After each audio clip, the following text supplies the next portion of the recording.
ॐ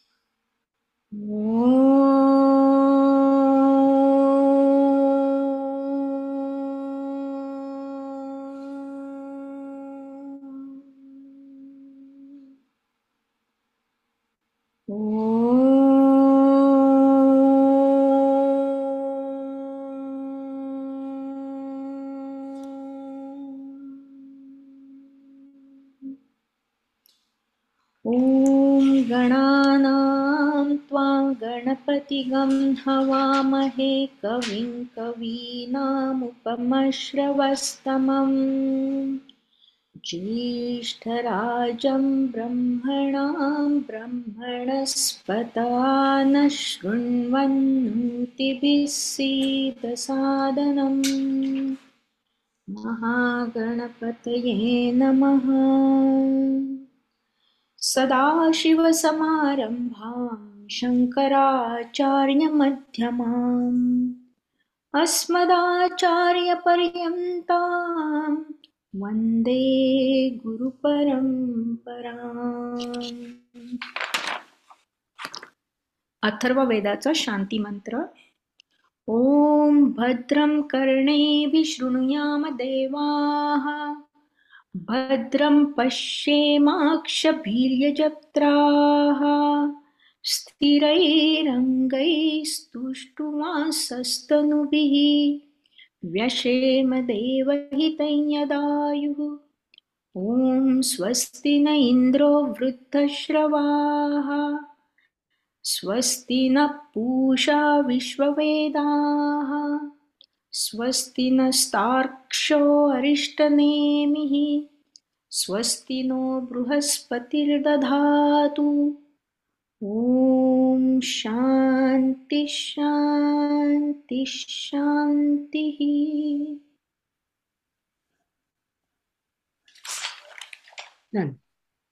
नमस्कार मंडळी, आपण आपल्या उपनिषदाच्या स्पष्टीकरणाला सुरू करू. त्याच्या आधी संतोष, मागच्या वेळी आपण 2 मंत्र म्हटली, पण मी म्हटलं होतं की 8वा मंत्र मी पुन्हा आज सांगेन. तर त्यांनी तोपर्यंत 7व्या मंत्राचं आणि त्याच्या आधी मी जे सांगितलं स्पष्टीकरण त्याचं सगळं त्यांनी गोष्वाळा केलेलं आहे. तर चालेल. दिसतंय ना हे? हो हो, छान दिसतंय. हा, तर प्रश्न उपनिषद प्रश्न 4 श्लोक 7. वर्गाची सुरुवात निलिमाताईंनी मुकुंदांच्या प्रश्नाचं उत्तर देऊन केली. तर त्यांचा प्रश्न होता की आपल्याला सुषुप्तीत जो आनंद होतो तो आपल्याला जागृत अवस्थेत का होत नाही. त्यावर निलिमाताई म्हणाल्या की वेदात म्हटलंय की आपल्याला सच्चिदानंद आनंद हा जागृत, स्वप्न व सुषुप्ती या 3ही अवस्थात होत असतो. जागृत व स्वप्न अवस्थात मन जागृत असतं आणि आपण आधी पाहिलं होतं की मन जेव्हा जाग असतं तेव्हा आपल्या वासना किंवा इच्छा जागे असतात. मन, बुद्धी, चित्त व अहंकार यांचे उपक्रम म्हणजे ऍक्टिव्हिटीज चालू असतात. जेव्हा मन विषयात गुंतलेलं असतं त्याला बाधा म्हणतात, जेणेकरून त्या आनंदावर पडदा पडून तो आनंद आपल्याला मिळत नाही. सुषुप्तीत मन झोपलेलं असतं. दुःखाला कारणीभूत असलेल्या त्या वासना, इच्छा, भावना, अभिमान, अहंकार यांच्या अभावामुळे शरीराला तो सच्चिदानंद आनंद मिळतो, म्हणजे त्यात बाधा येत नाही. म्हणून शंकराचार्य सुषुप्तीला निराबाधम आनंद म्हणतात. अज्ञान सुषुप्तीत मात्र मन बंद असलं तरी सर्वत्र अंधार असतो व या आनंदाचा अनुभव घेता येत नाही. ज्यांना आत्मज्ञान झालेलं असतं, म्हणजे मी ब्रह्म आहे, अहम ब्रह्मास्मी व ब्रह्म सगळीकडे आहे, ईशावास्य इदम सर्वम, याचं ज्ञान झालेलं असतं, त्यांना 3ही अवस्थात सच्चिदानंद आनंद मिळत असतो. या आनंदाला आत्मस्वरूप आनंद म्हणतात व या स्थितीला तुरीय स्थिती म्हणतात. पुढे निलिमाताई म्हणाल्या की ही तुरीय स्थिती सामान्य लोकांना त्यांच्या अज्ञानामुळे थोडीशी अनाकलनीय असते. आणि उदाहरणं दिली 2. त्यांच्या लहानपणी मी ईश्वर आहे असं मासिक निघायचं. कोणीही स्वतःला ईश्वर म्हणणं हे उद्धटपणाचं वाटतं. तसंच ऋग्वेदातील वाक्सूक्तात ऋषिका वाग वागमृणी वाकमृणी. हा. म्हणतात की मी ब्रह्मस्वरूप असून रुद्र, वसु, विश्वदेव यांच्या समवेत संचार करते. इंद्र, अग्नी, अश्विनी कुमार, मित्र, वरुण यांना मी धारण करते. मी साम्राज्ञी आहे व यश देणारी आहे, इत्यादी. हेही आपल्याला मनाला पटत नाही, परंतु वागमृणींना आत्मज्ञान झालं होतं व अहम ब्रह्मास्मीचं ज्ञान झाल्यामुळे त्या ते तसं म्हणत आहेत. तर आता पुढील 3 मंत्रात पिप्पलाद ऋषी हे सर्व कोणामध्ये स्थित आहे या 5व्या उपप्रश्नाचं उत्तर देत आहेत. तर ते म्हणतात की हे प्रिय शिष्या, ज्याप्रमाणे पक्षी आपल्या निवासस्थानाच्या वृक्षावर परत येतात त्याप्रमाणे ते सर्व आनंदरूपी आत्म्याच्या ठिकाणी लीन होते. इथे त्यांना समष्टी पातळीवरील आत्मा म्हणजे ब्रह्म असा अभिप्रेत आहे. तर जंगलात एवढी सर्व झाडं असतात, पक्षी सकाळी आपल्या निवासस्थानाहून निघून संध्याकाळ झाली की नेमकी आपल्या निवासस्थानाच्या झाडावरती येऊन परत येतात. तसंच हे सर्व आधी आपण पाहिल्याप्रमाणे ब्रह्मापासून सुरू झालं आणि शेवटी ब्रह्मातच विलीन होतं. आता हे सर्व म्हणजे काय हे आपल्याला आपण आता पुढच्या मंत्रात बघणार आहोत. छान, खूप छान सांगितलं तुम्ही. सगळं कव्हर केलं. आणि हा, तर आता आपण आजचा मंत्र बघूया. मी माझं शेअर करते.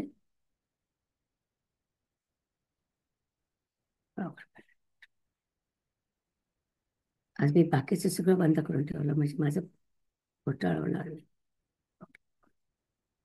दिसतंय? हा. तर आजचं आपण मागच्या वेळी आपण 7वा मंत्र म्हटलं होता. आता मी 8व्या मंत्रापासून सुरू करते. हा मंत्र जरा म्हटलं तसं खूप मोठा वाटतो, कारण त्याच्यात सगळे शब्द त्यांनी ते सर्व जे म्हटलं होतं मागच्या याच्यामध्ये. अरे काय झालं?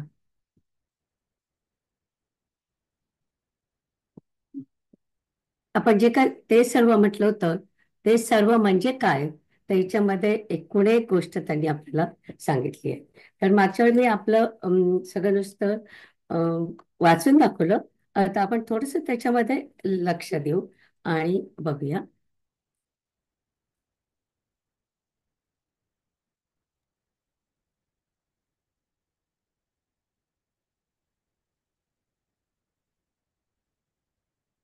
तर आपल्याला आताच संतोषनी सांगितलं तसं सगळ्या ज्या गोष्टी आहेत ते सगळ्या शेवटी ब्रह्मामध्ये लीन होणार आहे.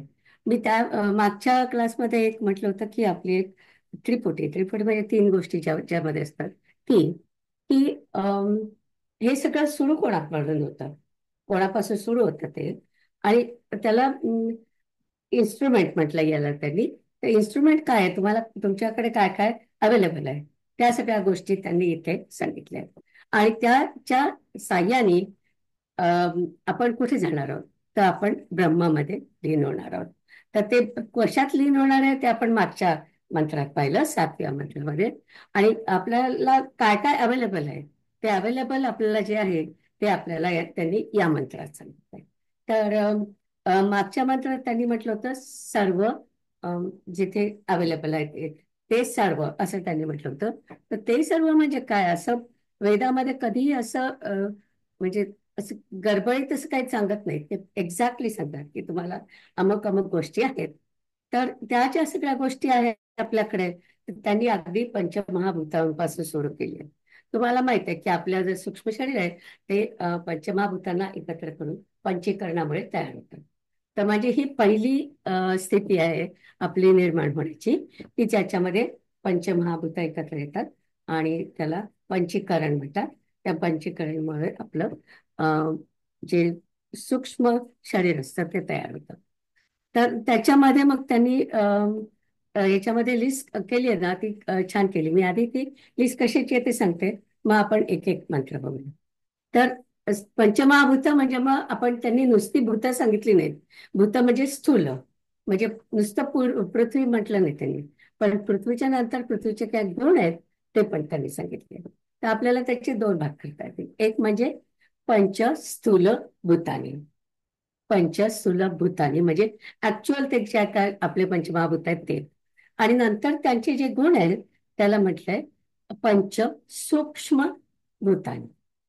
पंचभूत स्थूल भूतानी आणि पंच स्थूल भूतानी, असे दोन भाग करूया आपण त्याचे. तर पहिल्यांदा त्यांनी सगळे आपल्याला अं, पंचमहाभूत सांगितले आणि त्यांचे गुण पण सांगितले. तर गुण मग आपण त्याला म्हणू पंच सूक्ष्म भूतानी. तर ते झाल्यानंतर मग ते म्हणतात की आपली जी इंद्रिय आहेत, तर आणि इंद्रिय आणि तन्मात्रा बेसिकली. तर तन्मात्रा आणि इंद्रिय आपली जी आहेत ती त्यांनी घेतलेली आहे. ज्ञानेंद्रिय आधी घेतली. आधी ज्ञानेंद्रिय घेतली आणि त्याच्यानंतर अम, आपली कर्मेंद्रिय घेतली आहेत. कर्मेंद्रियाची सुरुवात त्यांनी हातापासून केलेली आहे. मग बाकी मग हात आहे, अमका आहे, तमका आहे, त्या सगळ्या गोष्टी त्यांनी दिल्या. आणि त्याच्यानंतर ते अंतःकरणाचे आपले जे काय भाग आहेत त्याच्याबद्दल बोलतात. आता इथे त्यांनी मनः म्हटलंय. तर मनः जरी म्हटलं ना तरी बरेच वेळा वेदामध्ये जेव्हा ते मनः म्हणतात तेव्हा त्यांचा अर्थ असतो अंतःकरण. म्हणजे सगळ्या गोष्टी त्याच्यात अवेलेबल म्हणजे इन्क्लुडेड असतात, की मन, बुद्धी, अहंकार आणि चित्त.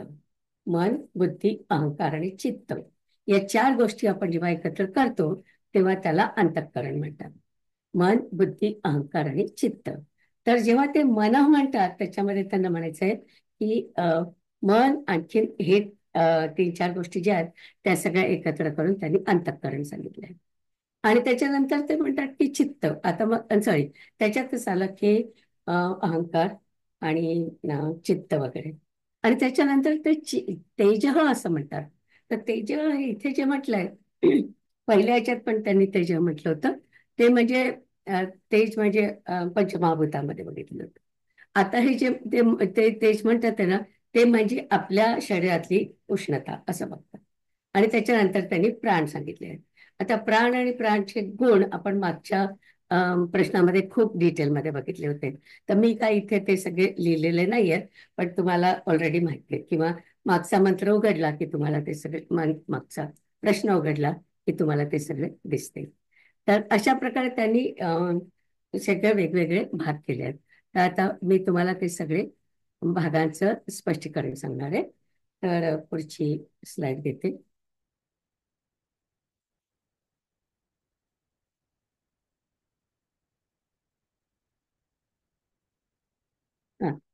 पुढची स्लाइड घ्यायच्या आधी श्यामाताईंना म्हणते की हा मंत्र तुम्ही वाचा आणि मग आपण पुढे जाऊया. हो, वाचते. थँक्यू. 8वा. पृथिवी च पृथिवी मात्रा च आपश्च आपो मात्रा च तेजः च तेजो मात्रा च श्रोतव्यञ्च घ्राणञ्च घ्रातव्यञ्च रस च रसयितव्यञ्च त्वक् च स्पर्शयितव्यञ्च वाक् च वक्तव्यञ्च हस्तौ च आदातव्यञ्च उपस्थः च आनन्दयितव्यञ्च पायुः च विसर्जयितव्यञ्च पादौ च गन्तव्यञ्च मनः च मन्तव्यञ्च बुद्धिः च बोद्धव्यञ्च अहङ्कारः च अहङ्कर्तव्यञ्च चित्तं च चेतयितव्यञ्च तेजः च विद्योतयिव्यञ्च प्राणः च विधारयितव्यञ्च. आता मी पुढची स्लाइड घेते. मागच्या वेळी मी करणार होते पण माझं झालं नव्हतं करणं. तर पहिल्यांदा त्यांनी पंचमहाभूत सांगितले आणि त्यांचे गुण. आणि मी जसं म्हटलं की पंचस्थूल भूतानी ते आधी सांगितलंय आणि पंचस्थूल सॉरी सूक्ष्म भूतानी म्हणजे त्यांचे गुण.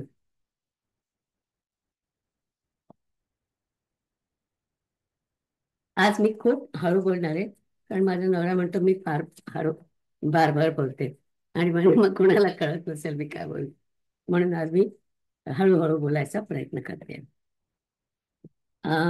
तर पहिलं आपण घेतलंय आकाश. त्या आकाशाला एकच गुण असतो, शब्द. मग वायू. वायूला दोन गुण असतात, शब्द आणि स्पर्श. नंतर तेज म्हटलंय, आता हे तेज म्हणजे अग्नी. अग्नीला 3 गुण असतात. एक म्हणजे शब्द, स्पर्श आणि रूप. दिसू शकतो आपल्याला अग्नी. नंतर आप किंवा जल, आपण ज्याला म्हणतो. तर त्याच्यामध्ये शब्द, स्पर्श, रूप आणि रस, त्याला चव पण असू शकते. अर्थात पाण्याला नसते, पण बाकीचे जे जल असतात त्याला चव पण असते. आणि शेवटचं पृथ्वी. पृथ्वीमध्ये शब्द, स्पर्श, रूप, रस आणि गंध, हे तिचे गुण आहेत. त्या आपण त्याला पंच सूक्ष्म भूतानी असं म्हणतो.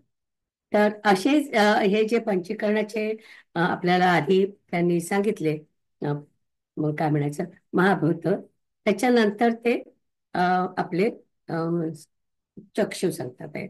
चक्षु म्हणजे डोळे, अ, द्रष्टव्य म्हणजे जे दिसतं आपल्याला ते, आणि श्रोत्रम म्हणजे कान, श्रोतव्यम म्हणजे अ, ऐकू येणारं जे आहे ते. नंतर घ्राणम म्हटलंय, घ्राणम म्हणजे नाक, आणि नाकातून आपल्याला वास कळतो म्हणून घ्रातव्यम असं म्हटलंय. नंतर रस म्हणजे जीभ, आणि मग तिला काय कळतं तर रसयितम, ते जिभेला कळतं, रसेंद्रिय त्याला म्हणतात. नंतर अ, वक्त म्हणजे त्वचा, आणि त्याला काय कळतं, स्पर्श कळतं. तर ते पुढचा शब्द घेतला त्यांनी, स्पर्शयित तत्व म्हणजे स्पर्श. नंतर वाक पण इथे घेतलेलं आहे. तर वाक म्हणजे आपली बोलण्याची जी शक्ती आहे, आणि त्याच्यापासून ते म्हणतात वक्तव्य, काय म्हणू आपण, ऑब्जेक्टिव्ह. तर नंतर मग त्यांनी कर्मेंद्रिय सांगितली. कर्मेंद्रियामध्ये हस्त म्हणजे हातापासून सांगतात, म्हणजे हाताने जे काय आपल्याला क्रिया करता येतात त्या. नंतर त्यांनी म्हटलंय, हे 2 शब्द मी एकत्र घेणार आहे. अम, आदातव्यम, आणखीन पुरुषांचं, हे स्त्रियांचं अंग, आणि उपस्थ म्हणजे पुरुषांचं अंग, त्याच्यापासून तुम्हाला आनंद मिळतो. तर ते त्यांनी घेतलंय. नंतर पायुहू म्हणजे आपलं विसर्जन जे करतो ते अवयव, आणि त्याचं कार्य विसर्जन करण्याचं. नंतर पादव म्हणजे ऍक्च्युअली पाय, आणि गंतव्यम म्हणजे चालण्याची शक्ती. आता हे आपलं इथपर्यंत झालं. पंचमहाभूत झाले, त्यांचे गुण झाले, अम, हे आपले ज्ञानेंद्रिय झाले, आणि कर्मेंद्रिय झाले. आता पुढची स्लाइड घेते. आणि त्याच्यानंतर त्यांनी अंतःकरण घेतलंय. तर अंतःकरण असं एक्सप्लिसिटली घेतलं नाहीये त्यांनी, पण आपण ते मनःमध्ये घेऊ शकतो. तर मनः, आणि मनाचं काय असतं, मंतव्यम. मंतव्यम हा शब्द खूप छान आहे, की आपल्या मनात चांगले विचार असतात, त्या चांगल्या विचारांना संकल्प म्हणतात. आणि आपल्या मनात काही वाईट विचार पण असू शकतात, तर त्या वाईट विचारांना विकल्प म्हणतात. तर संकल्प आणि विकल्प हे सगळे असतात आपल्या मनामध्ये, त्यांना विषय म्हणतो आपण. तर ते सगळे विषय असतात, त्यांना आपण मंतव्यम असं म्हणतो, की मंतव्य म्हणजे मनाच्या याने. पण ते जर का आपण स्प्लिट केलं, तर मनामध्ये काय असतात की भावना असतात. नंतर बुद्धी, बुद्धीमध्ये त्यांनी बोधव्यम म्हटलंय. बोधव्यम म्हणजे ज्ञान आपलं जे असतं ते. नंतर अहंकार. अहंकाराची खूप छान व्याख्या आहे इथे, की मला नेहमी वाटायचं की आपण स्वतःचा गौरव केला की तेवढाच फक्त अहंकार आहे. पण त्यांनी तसं नाही म्हटलंय. त्याच्यामध्ये 2 भाग सांगितले त्यांनी. एकामध्ये तुम्ही स्वतःच कौतुक करता, तो एक भाग झाला. आणि दुसरा भाग म्हणजे तुम्ही दुसऱ्यांच्या उणिवा दाखवता, आणि त्यांच्या चुका काढून दाखवता. असं जर का कोणी करत असेल, की तू चांगलंच नाही नेसली, तू साडीच बरोबर नाही नेसली, अमकं तमकं, तो सुद्धा अहंकाराचाच प्रकार आहे. की जेव्हा तुम्ही कोणाच्या तरी चुका काढण्याचा प्रयत्न करता, तो पण अहंकाराचा प्रकार आहे. तर असं ते जे 2 भाग सांगितले, त्यांना अहम कर्तव्यम म्हणतात. अहंकार, अहम कर्तव्यम, म्हणजे हे 2 भाग. नंतर त्यांनी चित्तम म्हटलंय. चित्तम म्हणजे सांगितलंय चेतव्य. तर चेतव्य म्हणजे काय तर मेमरी किंवा स्मरणशक्ती. नंतर पुन्हा म्हटलं तसं तेजः आलंय. तेजः ते म्हणतात की तेजः म्हणजे तुमच्या शरीरातील उष्णता. तर आपल्या शरीरामध्ये जी उष्णता असते ना, ती अशी अग्नी पेटलाय तशी नसते, ती रेडिएशन सारखी असते. तर रेडिएशन सारखी जी उष्णता असते त्याला औषण्य असा शब्द आहे. औषण्य असा शब्द आहे त्याच्यासाठी. तर त्याची म्हणजे बेसिकली आपल्या शरीरातली उष्णता, तेज जे काय असेल. आणि नंतर त्यांनी प्राणाह घेतलाय. प्राणामध्ये त्यांनी प्राणाह आणि त्याचे गुण, तर म्हटलं तसं आपण मागच्या प्रश्नामध्ये प्राणाचे सगळे गुण पाहिलेले होते, म्हणून मी ते काय पुन्हा लिस्ट केले नाही. तर अशी त्यांनी आपल्याला सगळं आपलं जे काय आहे आपल्या या बॉडीच्या संदर्भाने जे काय असेल त्यांनी त्याचे लिहिलंय की ही सगळी इन्स्ट्रुमेंट घेऊन हा जो कोणी आहे तो प्रयत्न करणार आहे ब्रह्मापर्यंत जाणार आहे. आता हा जो कोणी आहे असं जे मी म्हटलं त्याचा अर्थ पुढच्या मंत्रात दिलाय. तर आता आपण पुढचा मंत्र बघूया. 9वा मंत्र. ओके. श्यामाताई म्हणतात. Okay, sure. म्हणजे सुरू कर. एष हि द्रष्टा स्प्रष्टा श्रोता घ्राता रसयिता मंता बोद्धा कर्ता विज्ञानात्मा पुरुषः स परे अक्षरे आत्मनि संप्रतिष्ठते. Very good. आत्मनी संप्रतिष्ठत आहे म्हणजे शेवटी ते आत्मामध्ये लीन होतं. आत्मा म्हणजे आपल्याला फिजिकल म्हणजे व्यक्तिगत घ्यायचा नाही आहे, समष्टीवरचा घ्यायचा आहे. म्हणजे ब्रह्मामध्ये सगळं लीन होतं शेवटी. आणि ते आपल्याला लॉजिकली पण कळतं की जर का सगळं ब्रह्मामधून निघालं ते शेवटी कुठे जाणार आहे, ब्रह्मामध्येच जाणार आहे ते. तर आणि हे सगळं कोण करतं, तर विज्ञानात्मा असा त्यांनी शब्द वापरलाय. विज्ञानात्मा. तर त्याचा आधी मी थोडक्यात अर्थ सांगते. हे सगळे शब्द मी स्पष्टीकरणामध्ये घेणार आहे, तर ही स्लाइड मी राहू दे.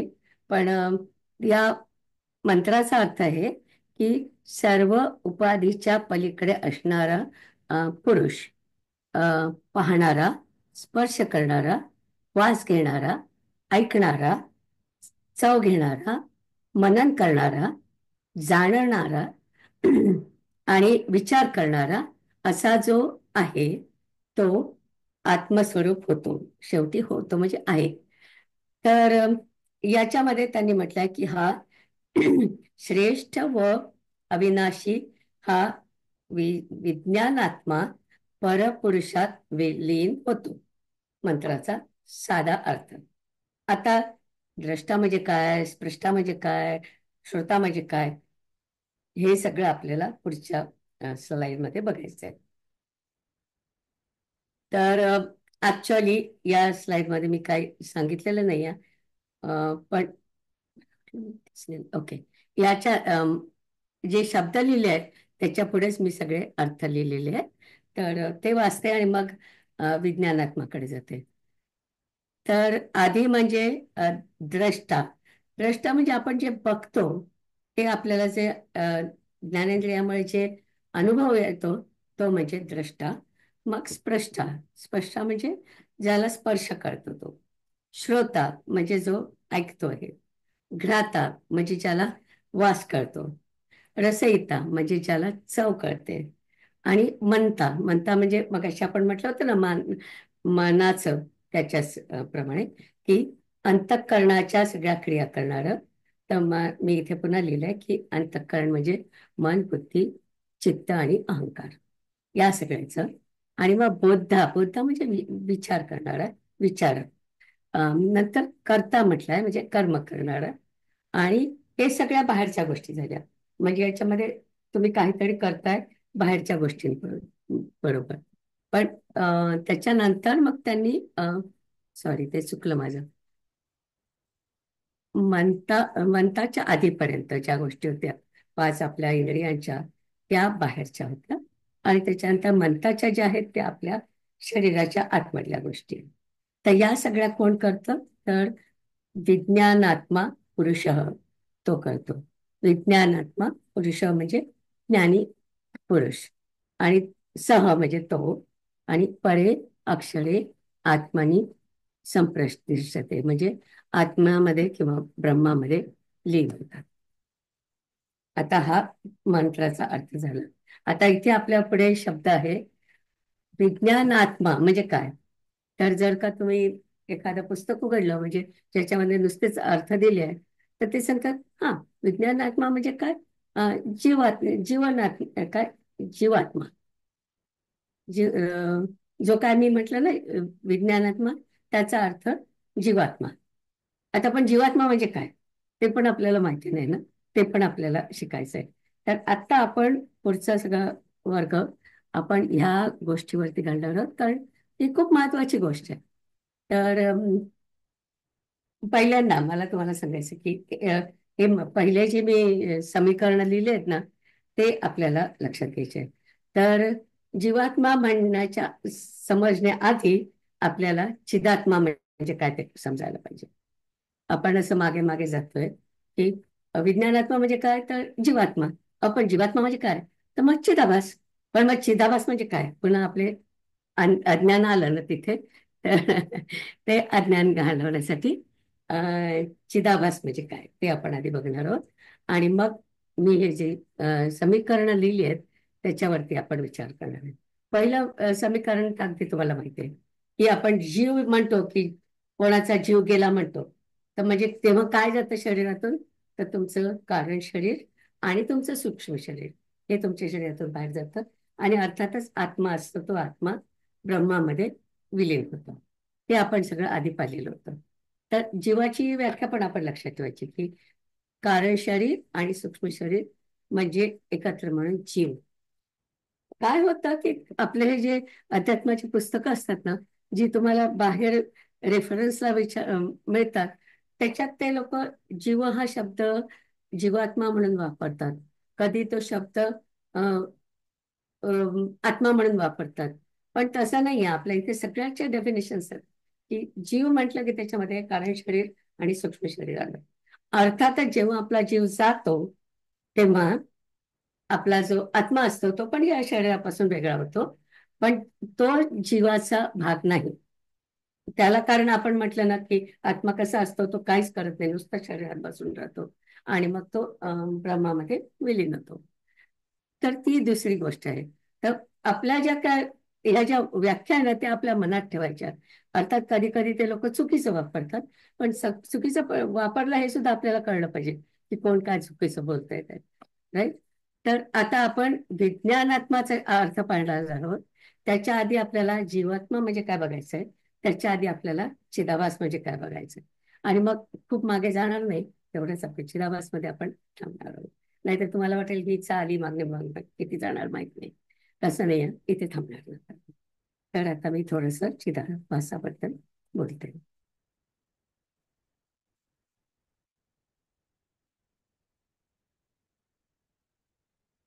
माझ्या स्वतःच्या नोट्स आहेत ते बघते.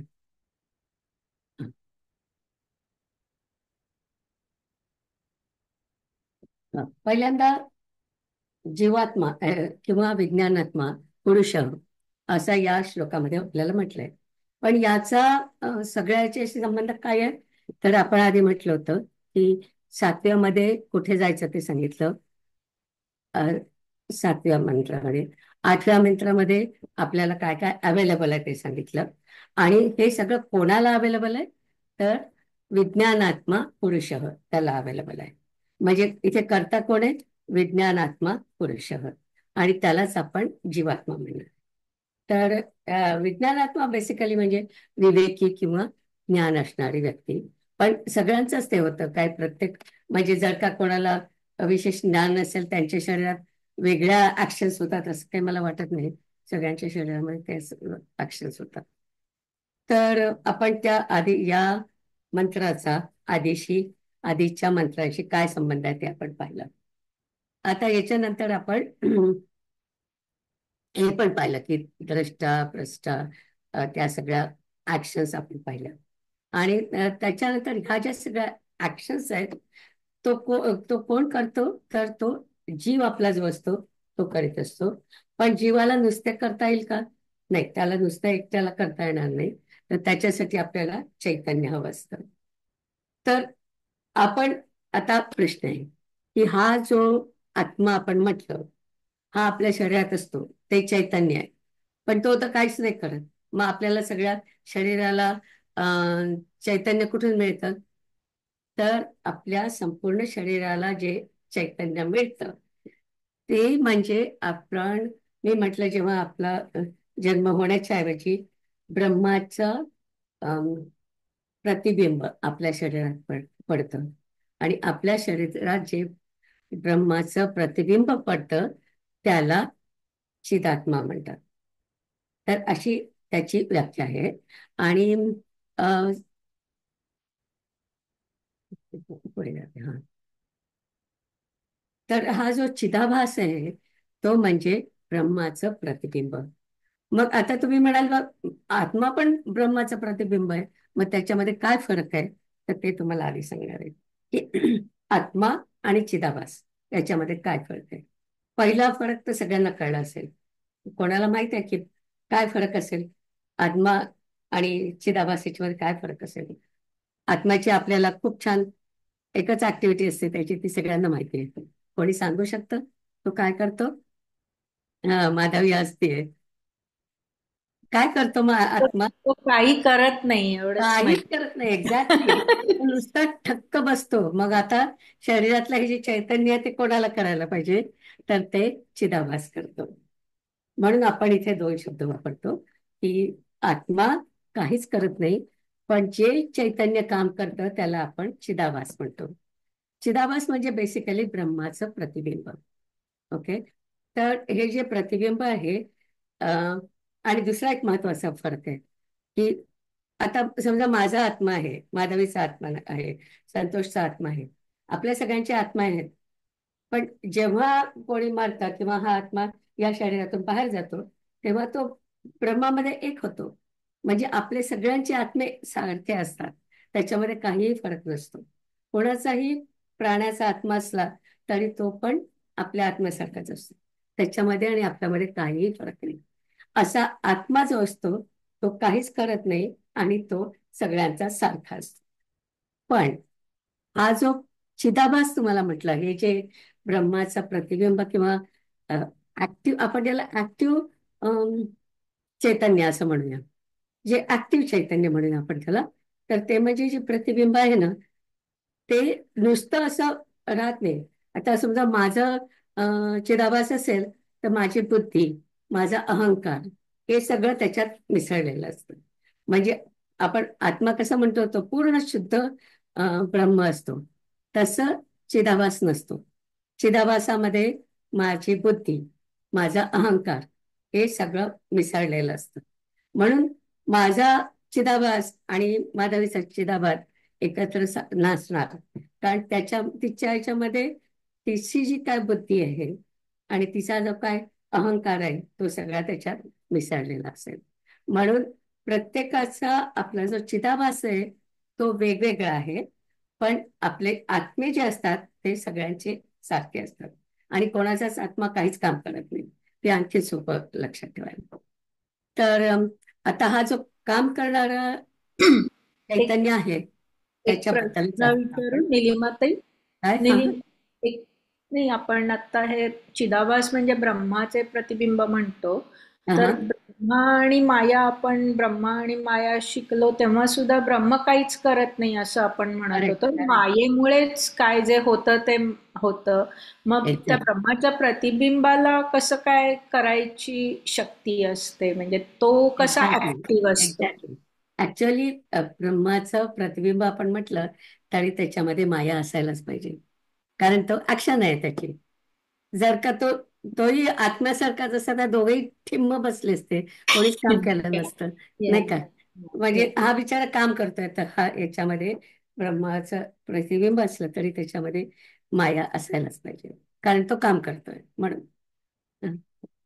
Good good point. हा, तर आता याचा अर्थ काय चिदाभासाचा? तर आपलं जे काय आता उपनिषद आपण जे घेतोय त्याच्यामध्ये त्यांनी म्हणतात की नाही, मी आता पुढे गेली थोडीशी. हा, नाही, आधी आपण आपले आता जे काय आपण समीकरण टाकले आहेत ते बघू. पहिला मी म्हटलं की जीव, आपण जीवाची व्याख्या केली आहे. जीवामध्ये कारण शरीर आणि सूक्ष्म शरीर असतं. नंतर या जीवामध्ये जे चैतन्य असतं, आत्ताच आपण बोललो त्याच्याबद्दल, की ज्याच्यामुळे सगळ्याची ऍक्शन होते, आपल्या सगळ्या शरीराची ऍक्शन होते, मनाची ऍक्शन होते, हे जे चैतन्य आहे तो म्हणजे चिदाभास. आपण जीवाची व्याख्या पाहिली, आपण चिदाभासाची व्याख्या पाहिली. आता यांना दोघांना तुम्ही एकत्र केला की दॅट इज जीवात्मा. दॅट इज जीवात्मा. आता जीव आपण म्हटलं की कारण शरीर आणि सूक्ष्म शरीर आहे, पण त्याच्यात जर का चैतन्य नसेल तर ते काहीच नाही करू शकत. म्हणून हे जे चैतन्य आहे आपल्याकडे त्याला आपण चिदाभास म्हणतो. तर जीव प्लस चिदाभास म्हणजे जीवात्मा, अशी जीवात्माची व्याख्या आहे. जीव प्लस चिदात्मा म्हणजे जीवात्मा. आणि मग जीवात्मा म्हणजेच पुन्हा विज्ञान आत्मा. विज्ञान आत्माची पण आपल्याला व्याख्या पाहिजे होती. तर जीवात्मा म्हणजेच विज्ञानात्मा. तर असं आपण इथे पाहिलं. आता याच्यानंतर बेसिकली आपण असं लक्षात ठेवायचं की चिदाभासामुळे आपल्या शरीराची आणि आपल्या काय म्हटलं, आपल्या मनाची सगळ्याची जी ऍक्शन होते त्याच्यासाठी जे चैतन्य लागतं तो म्हणजे चिदाभास. आणि आपला हा जो हा जो चिदाभास आहे हा मग शेवटी परमात्मामध्ये विलीन होतो. पण ऍक्च्युली त्याची व्याख्या पण खूप वेगळी केली आहे त्यांनी. ते म्हणतात की तो काय असा, आपण जसं म्हटलं आत्मा जसा ब्रह्मामध्ये विलीन होऊन जातो, तसं ते म्हणतात चिदाभास पण ब्रह्मामध्ये विलीन होऊन जातो आत्म्यासारखाच. पण दोन्ही चैतन्य आहेत. पण आपण म्हणतो की अम, आत्मा जो आहे तो काम करत नाही आणि चिदाभास हा काम करतो. तर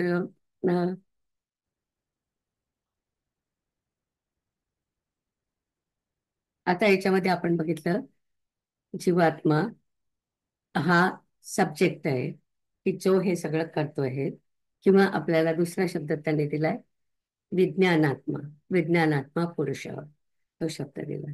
तर ह्या तीन श्लोकांचं आपण मंत्रांचं जर आपण एकत्र केलं तर वाक्य असं तयार होईल की विज्ञानात्मा पुरुष हा सगळे जे काय अवेलेबल इन्स्ट्रुमेंट्स आहेत ते घेऊन शेवटी ब्रह्मामध्ये लीन होतो. तीन मंत्रांचं आपण एकत्र केलं तर तसा आपल्यासाठी अर्थ होतो. आता मी इथे कुठे आहे? हा, आता इथपर्यंत आपण आलो.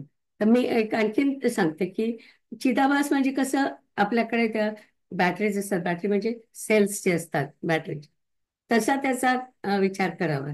की समजा एक महत्वाचा पॉईंट इथे राहिला की चिदाभास मी म्हणते की माझ्यामध्ये आहे, तुमच्यामध्ये आहे. पण आपण जसं म्हणतो ना ब्रह्म सगळ्यामध्ये आहे, तसा चिदाभास पण सगळ्यामध्ये असतो.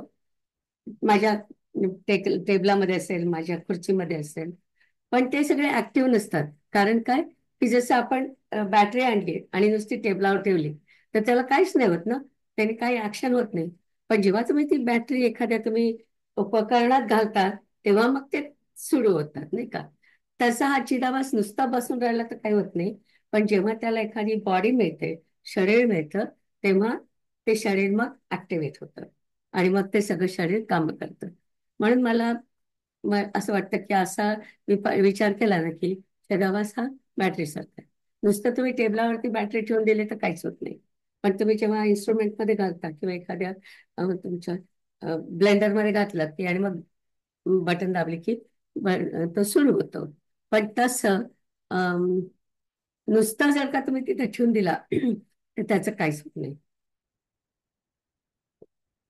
आणि एका दृष्टीने तसं आहे ना, नाहीतर मग माझा टेबल, माझी खुर्ची सगळ्यालाच एकदम लाईफ आलं असतं ना, जर का चिदाभास सगळीकडे काम करत असतात. पण त्याच्यामध्ये काही त्याचं काम होत नाही. कारण त्याला हे पण असतं ना सगळं, की आपल्या मनातली आपली बुद्धी, आपले विचार, आपला अहंकार, हे सगळं एकत्र करून तो काम करतो. तर तसं काही होणार नाही ना जर का अशा जड वस्तू आपण जर घेतल्या, जड म्हणायचं तुम्हाला, तशा वस्तू आपण जर घेतल्या तर त्याचा काही उपयोग होत नाही. त्याच्याबरोबर एक त्याला बॉडी पण लागते. जेव्हा त्याला ती बॉडी मिळते तेव्हा मग तो ऍक्टिव्ह होतो. तर हा पण मुद्दा आपल्या लक्षात ठेवायला पाहिजे की चिदाभास हा बॅटरी सारखा असतो आणि जसं ब्रह्म सगळीकडे आहे तसाच चिदाभास हा पण सगळीकडे असतो, पण त्याला ऍक्टिव्ह होण्यासाठी एखादा देह लागतो आणि देह त्याला मिळाला की मग तो ऍक्टिव्ह होतो. तर हा पण चिदाभासासाठी महत्वाचा नियम आहे. आता आपल्या उपनिषदामध्ये म्हणतात की जीवात्मा हा परमात्मात लीन होतो, हे त्यांचं स्टेटमेंट आहे. अर्थातच जीवात्मा त्यांनी जरी म्हटलं तरी जीवात्मा त्यांना म्हणायचंय, पण खरं जीवात्मा पूर्ण जातो का परमेश्वरामध्ये? जर का त्यांना मुक्ती मिळाली तर जात असेल, पण एरवी काय होतं, आपलं कारण शरीर आणि सूक्ष्म शरीर या आत्म्याला कुठे जायचंय, स्वर्गात जायचंय का, मग तिथे घेऊन जायचं किंवा त्याला अं, दुसऱ्या एखाद्या देहामध्ये जायचं असेल तिकडे जातं. तर आपण जशी त्याची व्याख्या केली आहे की जीव जो आहे तो त्या त्या ठिकाणी जातो, की स्वर्गात जातो किंवा दुसऱ्या शरीरात जातो किंवा अशा प्रकारे जो हिंडतो तसा तो म्हणजे आपला जीव. पण जीवात्मामध्ये जीव आणि चिदाभास दोन्ही आहे, तर ते दोन्ही काही परमेश्वरामध्ये जात नाही, चिदाभास फक्त जातो, राईट? कारण की जीव तर कुठे जाणार आहे, त्याला समजा पुन्हा जन्म घ्यायचा असेल तर तिकडे जाईल तो जीव. पण आपला जो हे म्हणतात काय चिदाभास आहे तो शेवटी सगळ्या परमात्मामध्ये लीन होतो. त्याच्यानंतर शंकराचार्यांचं जे मी वाचत होते त्याच्यामध्ये हा एक विचार होता की जीवात्माला कधी कधी चैतन्य पण म्हणतात. बेसिकली चिदाभास हे चैतन्य आहे, बाकीचा जो जीव आहे तो जीव आहे. दोन भाग म्हटलं ना आपण, तर त्याच्यापैकी जीव आहे तो आपला जीव आहे, पण त्याच्यात जो चिदाभास आहे तो म्हणजे चैतन्य आहे आणि त्या चैतन्याला तुरिया असं म्हणतात. तर हा तुरिया शब्द आपण पुढच्या वेळी खूप वेळा बघणार आहोत आणि तुरिया म्हणजे काय नक्की ते आपण पुढच्या मंत्रामध्ये बघणार आहोत. पण मी इथे फक्त लिहून ठेवलं मी की शंकराचार्यांचं जे स्टेटमेंट होतं की जीवात्मा म्हणजेच चैतन्य म्हणजेच तुर्य. आता त्यांनी जरी जीवात्मा म्हटलं त्यांना म्हणायचंय की चिदाभास हा पुरेसा करू. तर असं जेव्हा शब्द वापरले जातात ना तेव्हा अं, वेगवेगळ्या अर्थाने वापरले जातात, पण ते कुठल्या संदर्भात वापरले आहेत ते आपण पाहिलं की आपल्याला कळतं की अरे इथे त्यांना म्हणायचंय की चिदाभास. कदाचित ते ज्यांना शिकवत आहेत त्यांच्यामध्ये जीवात्मा म्हटलं की त्या स्टुडंट्सला कळत असेल बहुतेक. ओके. नंतर प्रश्न असा की एखादी व्यक्ती मेली की तिचं हे जे चित्त प्रतिबिंब आपण जे म्हटलं की अं, चिदाभास हा कुठे जातो, तर तो नाही कुठे राहतो, बेसिकली हा प्रश्न होता. हा कुठे राहतो आपल्या शरीरामध्ये, तर ते आपल्या सूक्ष्म शरीरात राहतो. तर आपण सूक्ष्म शरीराचे जे काय भाग असतात त्याच्यामध्ये हे चिदाभास राहतो आणि मग त्यालाच अ, दुसरा शब्द आहे आपल्याकडे रिलेटिव्ह कॉन्शियसनेस. म्हणजे चित्त प्रतिबिंब मी ज्याला म्हटलं त्यालाच इंग्लिशमध्ये आपण रिलेटिव्ह कॉन्शियसनेस म्हणतात. तुम्ही इंग्लिश पुस्तकं वाचत असाल तर प्रतिबिंब वगैरे न म्हणता ते लोक हा शब्द वापरतात रिलेटिव्ह कॉन्शियसनेस आणि तो शेवटी ब्रह्मामध्ये लीन होतो. ते आपण आता बघितलं. आता समजा संतोषला किंवा माधवीला जास्त अभ्यास करायचा असेल तर हे क्रेडिट जास्ती क्रेडिटसाठी आहे की महाराष्ट्र सॉरी बृहदारण्यक उपनिषद जे आहे त्याच्यामध्ये चिदाभासाबद्दल खूप डिटेल्स आहेत आणि त्याच्यामधलं त्यांनी सांगितलंय की संसारातून मन काढून घ्यायचं असेल तर चिदाभास कसा बदलतो आपल्या शरीरामध्ये त्याचे त्यांनी उदाहरणं दिली आहेत आणि खूप डिटेल्स त्याच्यामध्ये दिले. फक्त मी आपलं ज्यांना जास्त क्रेडिट पाहिजे त्यांच्यासाठी एवढं मी लिहून ठेवलं. आणि अर्थातच आपला पुढचा विषय राहणार आहे तुर्य. अर्थातच याच्यामध्ये प्रश्न असले तर जरूर जरूर सांगा आणि मग ते आपण पुढच्या वेळी बघू. मला वाटतं आता थांबायला पाहिजे. आपण खूप इथे कॉन्सेप्ट घेतले आहेत पण मी शक्य तेवढं क्लिअर करायचा प्रयत्न केलाय. आणि मी ही स्लाइड पण आता टाकीन आपल्या याच्यावरती. आणि मग तुमच्याकडे ही सगळी माहिती राहील. कोणाला प्रश्न असले तर आपण बघूया. मी ते स्लाइड निलिमा एक हे असं आहे का ते रिफ्लेक्टिव्ह कॉन्शियसनेस आहे का तो हा, निले reflective. Yes yes yes, reflective. मी काय म्हटलं? मी रिफ्लेक्टिव्ह म्हटलं ना? नाही तिथे एफ राहिलाय हो, ओके ओके, तुमचं बरोबर आहे. मी हा रिलेक्टिव्ह म्हटलं. बरोबर आहे, रिफ्लेक्टिव्ह. थँक्यू. रिफ्लेक्टिव्ह प्रतिबिंब करेक्ट करून मग पुन्हा टाकेन. नाही म्हणजे प्रतिबिंबावरनं आठवलं म्हणून हो, म्हटलं अगदी बरोबर आहे तुमचं. रिफ्लेक्टिव्ह असा शब्द आहे. तिथला एफ राहिलाय. Good. या एफ टाकायचं ते बडे चांगली आहे हे कोणाला काही प्रश्न असले बडे निलिमाताई, असं जनरली जीवात्मा म्हटल्यानंतर इमिजिएटली वाटतं जीव अधिक आत्मा म्हणजे जीवात्मा. पण करेक्ट. जीव आणि आत्मा म्हणून जीवात्मा म्हटलं तर आता ते आपल्या मनबुद्धी अहंकार वगैरे तुम्हाला त्याच्यात टाकता येणार नाही, म्हणून तो we have to think of it as jiva plus chidabhasa का right at a right high level you can still say की जीव प्लस आत्मा इज जीवात्मा. हा हा, म्हणजे जीवात म्हणजे आत्मा आणि चिदाभास यांची क्वालिटी सेम आहे. पण चिदाभास हा काम करणार आहे, आत्मा हा काम नाही करत. मी जर का म्हटलं जीव प्लस आत्मा, तर मग तो काहीच नाही काम करणार ना. नाही, पण म्हणून आपण जेव्हा आत्मा आणि जीव बरोबर येतात तेव्हा तो काम करू शकतो, कारण त्यांच्याबरोबर कारण शरीर आहे, सूक्ष्म शरीर आहे, असं थॉट प्रोसेसनी गेलं तर जीव आणि आत्मा काहीतरी करू शकतो. नाही, पण कारण शरीर किंवा सूक्ष्म शरीर यांना काम करायला चैतन्य पाहिजे. म्हणजे आपण बॅटरी म्हटलं ना, त्याच्यात बॅटरी नाही आहे. मग ती बॅटरी म्हणजे चिदाभास आहे. पण राईट. आणि आपल्याला आणि आत्मा आणि चैतन्य आणि देऊ नाही स्थूल शकत का? स्थूल शरीर पण लागतं ना, म्हणजे जीवाचा जन्म पण व्हावा लागतो ना. हो हो, अर्थातच. मग हा, जन्म आपण शेवटी म्हणतोय झाल्यानंतर तो मग तुम्हाला कारण शरीर, सूक्ष्म शरीर प्लस स्थूल शरीर, तुमचे पंचमहाभूताचं पंचीकरण झाल्यानंतर एक्झॅक्टली एक्झॅक्टली. त्यानंतर मग चिदाभास येणार ना. हो, नाही, तुम्ही जेव्हा राईट सगळं तयार झाल्यावर मग चिदाभास होईल. कारण पण त्याला त्यावेळी बाकीच्या सगळ्या त्याच्यात सगळ्यात शेवटी जे लिहिलंय ना की मग प्रतिबिंब कुठे राहते, अं, ते चिदाभासाचंच लिहिलंय ना, तर ते सूक्ष्म शरीरात राहते सूक्ष्म लिहिलंय शरीर. ह्या आत्ताच्या स्लाइड मध्ये. हा आणि हा. मग जेव्हा माणूस मरतो तेव्हा ते ब्रह्मात विलीन होते. हा म्हणजे हा. जीवापासून मग ते वेगळं, सूक्ष्म शरीरापासून वेगळं होतं का? कारण सूक्ष्म शरीरच पुढे वरती कुठे स्वर्गात किंवा राईट कुठे राईट. जातं ना. Exactly exactly. पण कारण तो जो भाग आहे तो ब्रह्माचा भाग आहे, चिदाभास. आणि ऍक्च्युअली चिदाभास म्हणजे आपण रिफ्लेक्शन म्हणतो ना, की हा. समजा एखादी तुम्ही बादली ठेवली आणि त्याच्यामध्ये सूर्याचं प्रतिबिंब पडलं. तुम्ही जर का ती बादली बाजूला केली तर ते प्रतिबिंब तर बाजूला गेलं ना.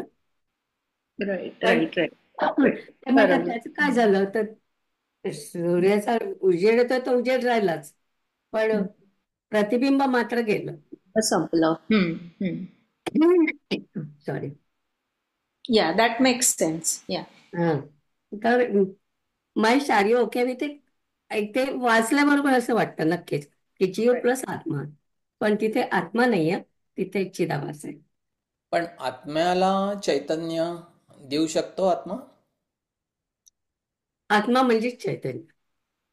मग चैतन्य अधिक कारण शरीर आणि सूक्ष्म शरीर म्हणजे चिदाभास सारखं जीवात्मा होऊ शकतो ना. कारण आत्मा काही करत नाही. इथे आपल्याला काम करणारा पाहिजे. म्हणजे तुमच्या ह्याच्यामध्ये कसं असतं, महेश सगळे काम करत होता तसं पाहिजे आपल्याला. एखादा काम करणारा पाहिजे तिथे.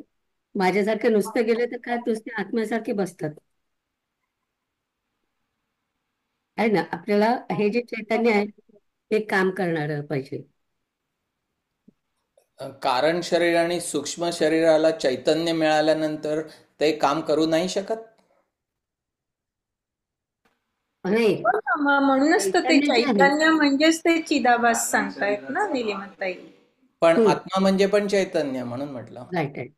बरोबर हो, आहे, चैतन्य. बरोबर आहे. पण तो आत्मा आपल्या म्हणजे चैतन्य नसलं होतं. आत्मा तू तू जर समष्टी पातळीवर विचार केलास तर तुला कळेल की तो जो आत्मा आहे तो काहीच जे करत नाही तोच आत्मा आपल्यात पण असतो. पण आपण जो करणारा भाग आहे त्याच्यात समजा तू माया मिळवलेली असलीस तर तो जो रिफ्लेक्टिव्ह म्हणजे जसं आता निलिमाताई म्हणाल्या तसं बालदीमध्ये तो जो पडलेला प्रतिबिंब आहे तसं ते प्रतिबिंब आपल्यात जेव्हा पडलेलं असतं दॅट इज चिदाभास आणि दॅट कीप्स वर्किंग. पण ॲज सून ॲज द त्यांनी शरीर सोडलं की ते आपोआप नाहीसं होतं. पण सूक्ष्म शरीर जातं कुठे जायचं तिथे. आय डोंट म्हणजे no I am saying it right त्याचं म्हणणं असं निलिमाताई. आहे की आत्मा पण तर चैतन्य आहे ना, पण हो, ते चैतन्य म्हणजे न काम करणार आहे. न जे काम आपला करणार. ब्रह्म जो आहे ना, ब्रह्म सगळीकडे आहे.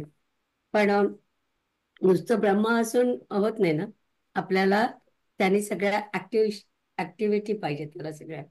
त्या ऍक्टिव्हिटी करणारा जो भाग आहे त्याला आपण चिदाभास म्हणतो. चिदाभास म्हणावं. बेसिकली बरोबर, दोघंही सारखेच आहेत, पण एक काम करतो आणि एक नाही करत, एवढाच फरक आहे त्याच्यामध्ये.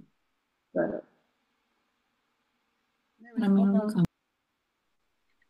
निलिमाताई, आपण जेव्हा प्राण बघितलं होतं त्यावेळेला तुम्ही म्हणाला होता असं वाटतं की प्राणाला आत्म्याची छाया किंवा त्याचे प्रतिबिंब म्हणतात, रिफ्लेक्टेड कॉन्शियसनेस.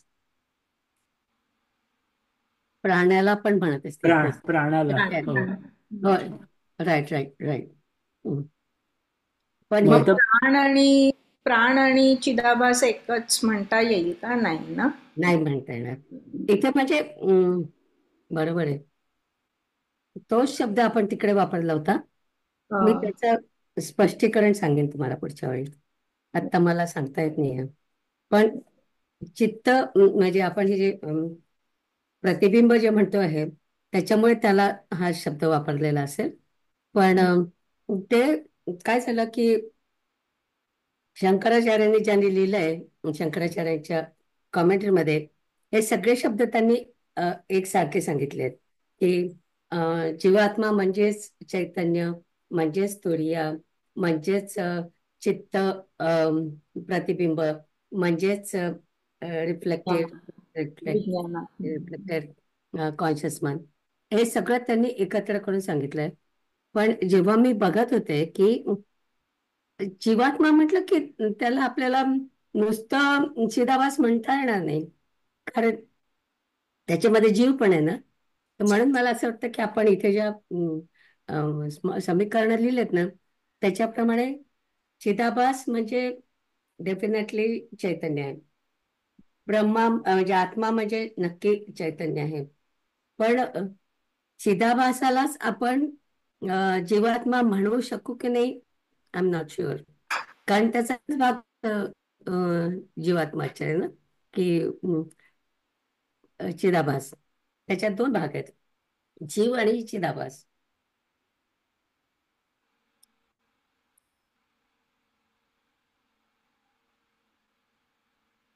म्हणून मी तिथे हे सगळं खाली मी लिहिलंय ते सगळं शंकराचार्यांचं आहे. ते मी पुन्हा वाचेन आणि मग तुम्हाला सांगेन. म्हणजे संतोषचा जो प्रश्न होता ना, आणि प्राणाबद्दल. मी विसरलो, आत्मा आणि मुख्य प्राण मधला फरक काय? आत्मा आणि मुख्य प्राण हे तर दोन वेगळ्या गोष्टी आहेत ना. पण तो मुख्य प्राणच जातो ना जेव्हा, ते नाही का तुम्ही जसं सांगितलं त्यावेळेला आपल्या तिसऱ्या प्रश्नाच्या वेळेला की मुख्य प्राण शरीरातून जायला लागल्यावर सगळंच संपतं ना. वेगळा होतो.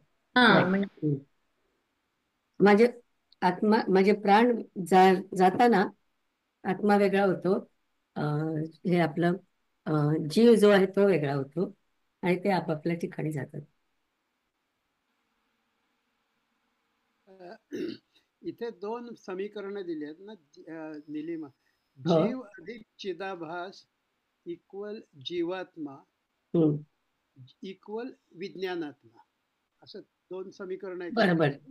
हो ते हा. विज्ञानात्मा आहे तो पूर्ण आत्मा आहे, म्हणजे प्युअर निर्मळ आत्मा झाला, बरोबर? नाही नाही नाही, नाही का? जीवात्मा म्हणजेच जी विज्ञानात्मा.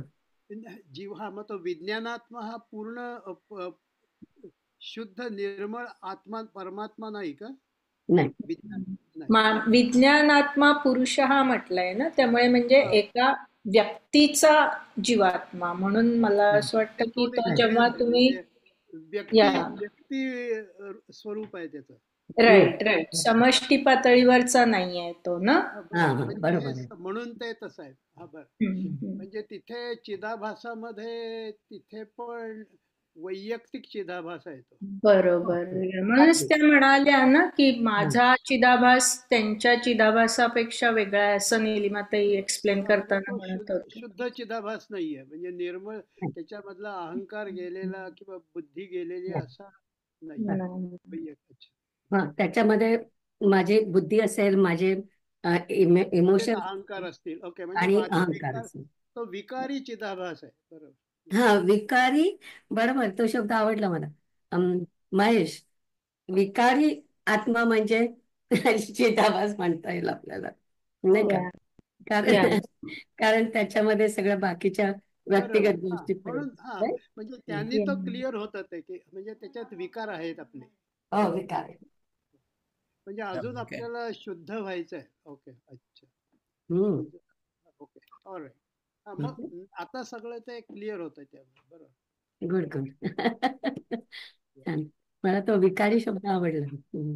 हा, नाही म्हणजे विज्ञानात्मा म्हटलं की एकदम काय वाटतं की ते प्युअर कॉन्शियसनेस असं वाटतं, आणि हम्म. त्यामुळे गडबड होते. ओके. म्हणजे त्यांनी त्याला फक्त त्यांनी ज्ञानी असं म्हटलंय. विज्ञानात्मा म्हणजे ज्याला विज्ञानाचं नॉलेज आहे असं, ज्ञानी असा शब्द त्यांनी वापरला. पण तुम्ही म्हणता तसं फक्त ज्ञानी माणसाचं नाही, विज्ञानात्मा कोणाचाही असू शकतो ना, ज्याला काही नॉलेज नाही त्याचं पण असू शकतो. हो, म्हणजे प्रत्येक व्यक्तीप्रमाणे तो कसा जाणार ना, ते तुम्हाला विज्ञानात्मा आहे मला नाही असं नाही बरोबर. ना. अच्छा, नाही नाही, आणि ते आत्मस्वरूप आहे तो नंतर मग परमपुरुषात लीन होतो. अच्छा, लीन होतो ना. या हम्म. तो ते अजून त्याला पुढे जायचंय, आणखीन एक पायरी पुढे जायची आहे. हा शेवटी तो ब्रह्मात लीन होतो. Right. हो. पण तेव्हा ती म्हणाली तसं माधवी, ते जायच्या आधी त्याला सूक्ष्म शरीरापासून बाहेर घ्यायला पाहिजे. कारण ते सगळं माझं बुद्धी आणि हे सगळं घेऊन तो काही ब्रह्मात जाऊ शकत नाही, नाही का? बरोबर. ब्रह्मात जाण्याच्या ऐवजी तो पूर्ण शुद्ध होऊन तिकडे जातो. व्हेरी चांगलं आहे. गुड. चला माधवी म्हणायचं. हो. ॐ पूर्णमदः पूर्णमिदं पूर्णात् पूर्णमुदच्यते पूर्णस्य पूर्णमादाय पूर्णमेवावशिष्यते. ॐ शान्ति शान्ति शान्तिः.